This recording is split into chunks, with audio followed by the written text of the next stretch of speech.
कभी कभी हमें कुछ प्रतिष्ठित लोगों के जीवन के बारे में कुछ ऐसे अनछुए पहलुओं का पता चलता है जिससे उनके बारे में हमारी राय बिल्कुल ही बदल जाती है। अगर राय नहीं भी बदले तो हम उनके व्यक्तित्व का मूल्यांकन बाद में पता चले तथ्यों के आधार पर भी करने लगते हैं। उदाहरण के लिए अल्बर्ट आइंस्टीन को ही देख लीजिए। लोग उन्हें एक नस्लवाद विरोधी के रूप में जानते हैं। वे कहते थे कि नस्लवाद गोरे लोगों की बीमारी है, लेकिन लोग उनकी डायरी प्रविष्टियों की परवाह नहीं करते हैं जो जेनोफोबिया और नस्लवाद से भरी थी।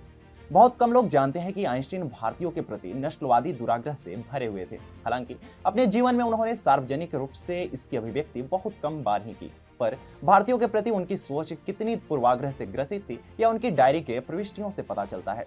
आइए जाने कि उन्होंने भारतीयों के बारे में क्या कहा और अपने आकलन में वह क्यों गलत थे। नमस्कार, आप देख रहे हैं टीएफआई, जो है भारत का सबसे बड़ा अल्टरनेट न्यूज मीडिया पोर्टल, और मैं अवनीश तिवारी आपको बताऊंगा कि कैसे आइंस्टीन जैसे दुनिया के महानतम वैज्ञानिक के भारत विरोधी और नस्लवादी पहलू से दुनिया अनभिज्ञ थी। और साथ ही तथ्यों, साक्ष्यों और तर्कों से मैं यह भी स्पष्ट करूंगा कि अपने वैज्ञानिक सोच और खोज से पूरी दुनिया पर धाक जमाने वाला यह वैज्ञानिक भारतीयों के प्रति पूर्वाग्रह से कैसे ग्रस्त था। वर्ष 1946 में भौतिक विज्ञानी अल्बर्ट आइंस्टीन अपनी नस्लवाद विरोधी टिप्पणी को लेकर सुर्खियों में आए। उन्होंने कहा, जातिवाद गोरे लोगों की बीमारी है।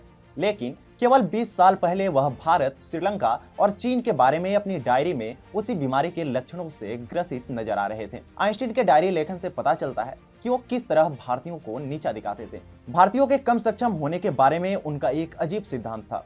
हालांकि दुनिया भर के भारतीय नागरिक और भारतीय मूल के लोग अपने गौरवशाली उदय से न सिर्फ उनके समकालीन समय में बल्कि आज भी उन्हें निरंतर रूप से गलत साबित कर रहे हैं। आइंस्टीन की डायरी प्रविष्टियां सार्वजनिक होने के बाद यह पता चला कि भौतिक विज्ञानी ने भारतीयों को जैविक रूप से निम्न कहा था, अर्थात वो भारतीयों को बायोलॉजिकली इंफीरियर समझते थे।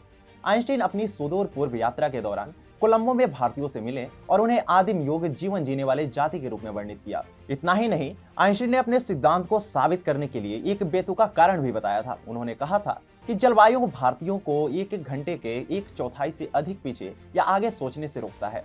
आइंस्टीन की डायरी प्रविष्टियों को संकलित करने वाली पुस्तक के संपादक जीव रोसेन क्रॉज ने कहा कि इस भौतिक विज्ञानी ने भारतीयों के कथित रूढ़िवाद को भौगोलिक निर्धारण के लिए जिम्मेदार ठहरा दिया था। पर ऐसा लगता है कि आइंस्टीन भारतीयों के प्रति इतने ज्यादा दुराग्रह से ग्रसित थे कि वह अपने इस गलत सिद्धांत के पीछे हटने के लिए तैयार नहीं थे।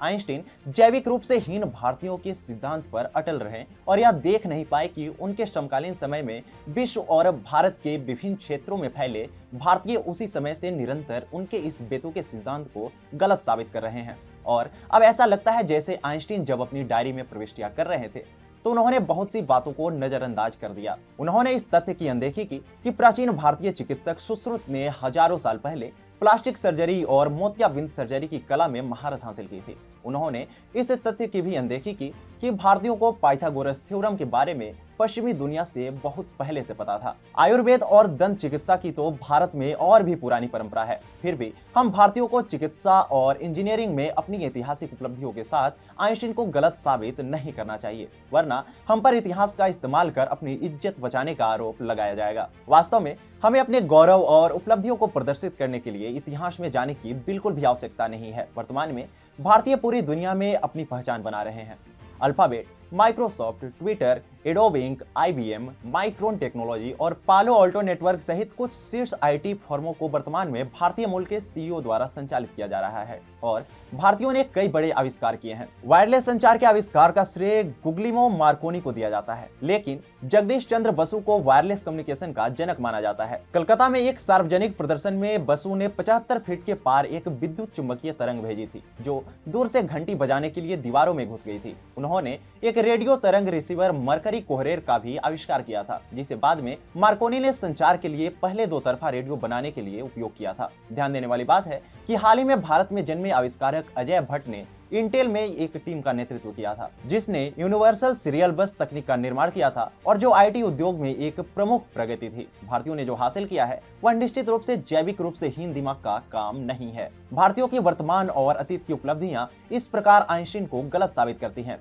अंतोगत्वा बस यही कहना चाहूंगा कि आइंस्टीन को ऐसे विरोधाभासी और पूर्वाग्रह जनित सिद्धांत बनाने से पहले अपने स्वयं के उस कथन पर विचार करना चाहिए था जिसमें उन्होंने कहा था कि यह दुनिया भारत की रेडी है, क्योंकि अगर भारत ने संख्या व्यवस्था 0 और दशमलव की खोज न की होती तो शायद मानव जाति आज तक किसी भी महानतम उपलब्धि को प्राप्त नहीं कर सकती थी।